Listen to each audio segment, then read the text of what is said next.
ধর্ম নিয়ে বাণিজ্য চলবে না মিথ্যা বলে নেশা খায় পীর সাহেব চরমোনাই এসব স্লোগানের জন্মদাতা যুবদল নেতা নয়ন। যেমন তার স্লোগানের কথা তেমনই তার স্লোগানের ভঙ্গি। রবিউল ইসলাম নয়ন নিজে চাঁদাবাজির দায়ে অভিযুক্ত, অথচ তিনি আবার চাঁদাবাজির বিপক্ষে বলেন।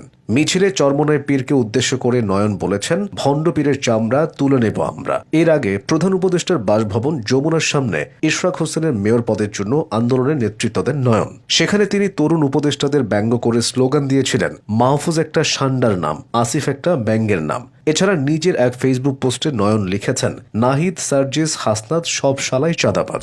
নয়ন মূলত ঢাকা মহানগর দক্ষিণ যুবদলের সদস্য সচিব। সামাজিক যোগাযোগ মাধ্যমে জামায়াত শিবির, চরমোনাই ও এনসিপি সহ সব দলের বিরুদ্ধে তাকে সরব দেখা যায়। এনসিপিকে তিনি কিংস পার্টি বলেন, জামায়াতকে রাজাকার বলে পাকিস্তানে পাঠাতে চান। রবিউল ইসলাম নয়ন আওয়ামী লীগ পতনের পরপরই বেপরোয়া হয়ে ওঠেন।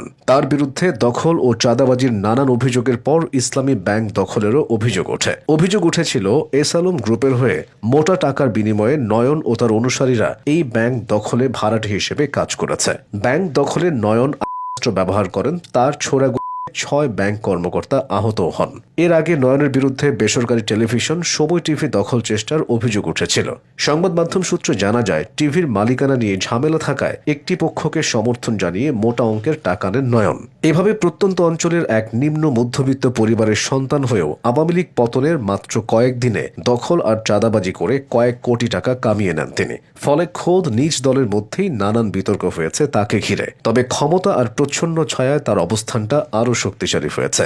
নয়নের গ্রামের বাড়ি মাগুরা জেলায়। তিনি মাগুরার মোহাম্মদপুরের নহাটা ইউনিয়নের পানিঘাটা গ্রামের আক্কাস শেখের ছেলে। মাগুরায় স্কুল জীবন শেষ করে তিনি ঢাকা গিয়ে ছাত্রদলের রাজনীতির সঙ্গে জড়িয়ে পড়েন। প্রথমে তিনি ঢাকা মহানগর উত্তর 47 নম্বর ওয়ার্ড মোহাম্মদপুর থানা ছাত্রদলের যুগ্ম আহ্বায়ক হন। পরে তার সরব নেতৃত্বের কারণে দলের ভারপ্রাপ্ত চেয়ারম্যান তারেক রহমান তাকে পর্যায়ক্রমে ঢাকা মহানগর ছাত্রদলের সাংগঠনিক সম্পাদক, মহানগর দক্ষিণ যুবদলের যুগ্ম আহ্বায়ক, কেন্দ্রীয় যুবদলের সদস্য এবং মহানগর দক্ষিণ যুবদলের সদস্য সচিব মনোনীত করেন।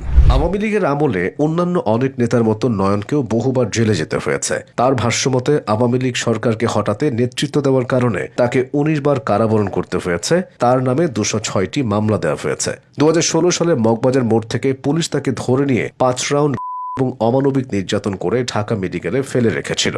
পরে নয়নকে উদ্ধার করে হাসপাতালে ভর্তি করা হয়। একটু সুস্থ হওয়ার পর পুলিশ আবার তাকে গ্রেফতার করে এবং বিভিন্ন মেয়াদের রিমান্ড নিয়ে শারীরিক মানসিক নির্যাতন করে। অতীতে বহু প্রতিকূলতার মধ্য দিয়ে যাওয়া সেই নয়ন এখন নিজেই যেন অন্যদের জন্য প্রতিকূল হয়ে উঠছেন। রবিউল ইসলাম নয়ন ঢাকা মহানগর দক্ষিণ যুবদলের সদস্য সচিব হন 2023 সালের আগস্টে। পরের 1 বছর আওয়ামী লীগের দাপটে তিনি সেভাবে ভূমিকা রাখতে পারেননি। 2024 সালের 5 আগস্টের পর সবকিছু বদলে যেতে থাকে। সরকার পরিবর্তনের পর খোলস ছেড়ে বেরিয়ে আসেন তিনি। শুধু বিরোধী দলগুলোতে নয়, নিজ দলের ভেতরে তিনি সমালোচিত হয়েছেন। 2025 সালের 28 মে রাজধানীর নয়াপল্টনে বিএনপির 3 অঙ্গ সংগঠন ছাত্রদল, যুবদল ও স্বেচ্ছাসেবক দলের যৌথ আয়োজনে অনুষ্ঠিত হয় তারুণ্যের সমাবেশ।